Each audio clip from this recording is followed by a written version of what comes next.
Hello students.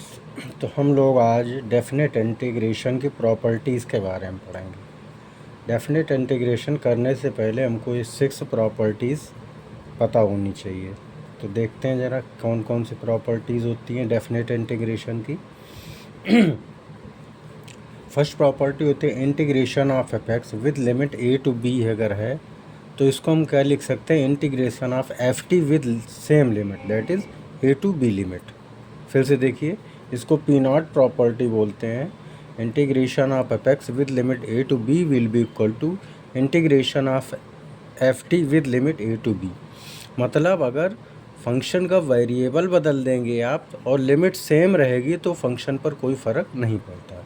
ये आपकी P not property या बेसिक प्रॉपर्टी बोलेंगे इसको डेफिनेट इंटीग्रेशन की। ठीक है, आइए first property of the integration हम लोग देखते हैं। फर्स्ट प्रॉपर्टी क्या होती है, integration of f x with limit a to b will be equal to minus of integration of f x with limit b to a. ये आपकी first property definite integration की होती है। क्या होता है फिर से देखते हैं। First property of the definite integration, integration of f x with limit a to b equal to minus of integration of f x with limit b to a. तो क्या हुआ इसमें, मतलब अगर आप लिमिट चेंज कर देते हो फंक्शन वही रहता है तो माइनस साइन केवल लग जाता है।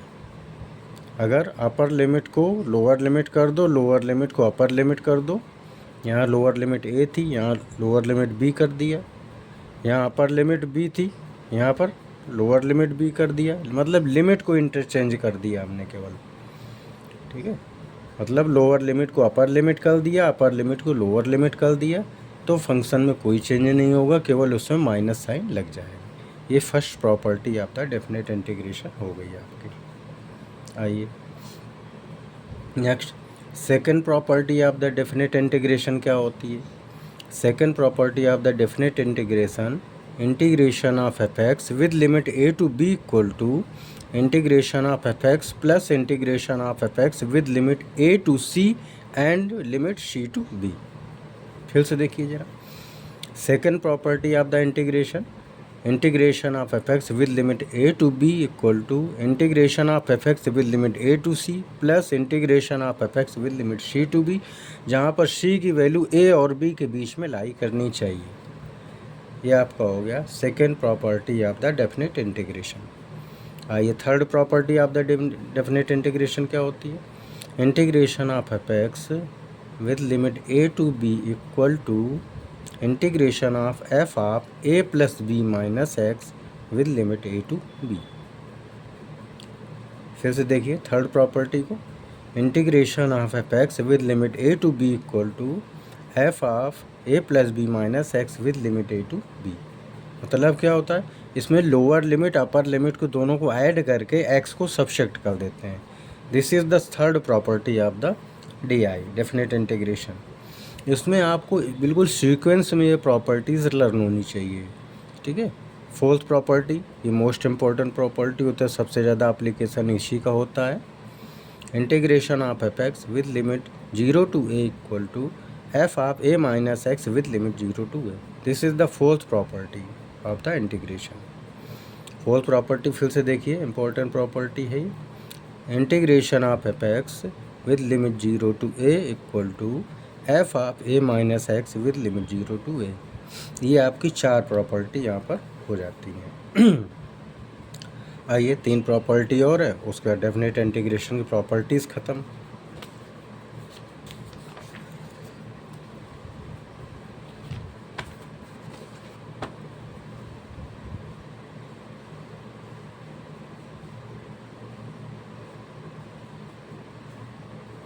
आइए फिफ्थ प्रॉपर्टी देखते हैं, integration of f x with limit 0 to ए।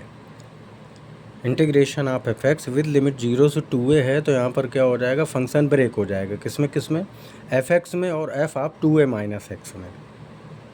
ठीक है, integration of f x with limit 0 to 2a equal to integration of f x with limit 0 to a plus f of 2a minus x with limit 0 to a।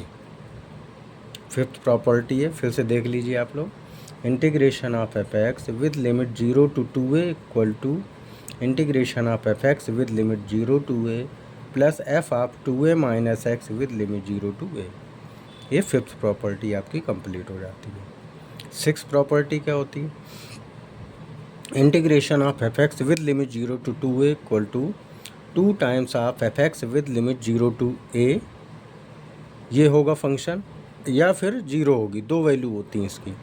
तो एक पहली वाली value कब होगी, फिर से देखिए, integration of f x with limit 0 to 2a है, इसकी वैल्यू क्या हो सकती है? Integration of f x with limit 0 to a 2 times if f of 2a minus x equal to की, if f of 2a minus x equal to f x आ रहा हो, मतलब F of 2a minus x करिए और उसकी value f x के बराबर आ रही हो, तो इस फंक्शन की वैल्यू इसके बराबर हो जाएगी। अगर ऐसा नहीं हो रहा है, F of 2a minus x की वैल्यू माइनस एफ एक्स के बराबर हो रही है, तो इसकी वैल्यू 0 हो जाएगी। फिर से देखिए प्रॉपर्टी 6 में हम लोग integration of f x with limit 0 to 2a equal to 2 times of f x with limit 0 to a if f of 2a minus x equal to f x हो रहा है, if f of 2a minus x equal to minus f x हो रहा है, तो इसकी value 0 हो जाएगी। And next seventh property of the integration देखते हैं, मोस्ट इम्पॉर्टेंट प्रॉपर्टी है ये भी।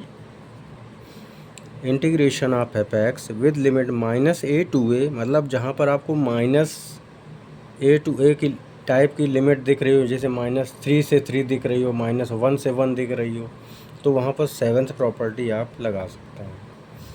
क्या होगा?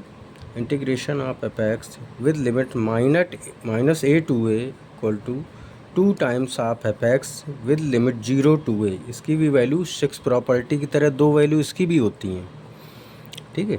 Integration of f x 2 times of integration of f x with limit 0 to a हो जाएगी। ऐसा कब होगा? If f x is an even function. अगर ये एफ एक्स आपका इवन फंक्शन है, तो इसकी value f x integration of f x with limit minus a to a की value 2 times of f x with limit 0 to a हो जाएगी, अगर एफ एक्स आपका इवन फंक्शन है। इवन फंक्शन कैसे होता है? एफ ऑफ माइनस एक्स किया, अगर एफ एक्स मिल रहा है आपको तो इवन फंक्शन हो जाएगा। अगर एफ ऑफ माइनस एक्स किया, वो माइनस एफ एक्स मिल रहा तो ऑड फंक्शन हो जाएगा। अगर ऑड फंक्शन मिल रहा तो इस इंटीग्रेशन की वैल्यू पूरे की 0 हो जाएगी। फिर से देखिए seventh property, integration of f x with limit minus a to a equal to 2 times of f x with limit 0 to a if f x is an even function and equal to 0 if f x is an odd function. तो ये आपकी definite integration की जो properties होती हैं वो पूरी हो गई, ठीक है।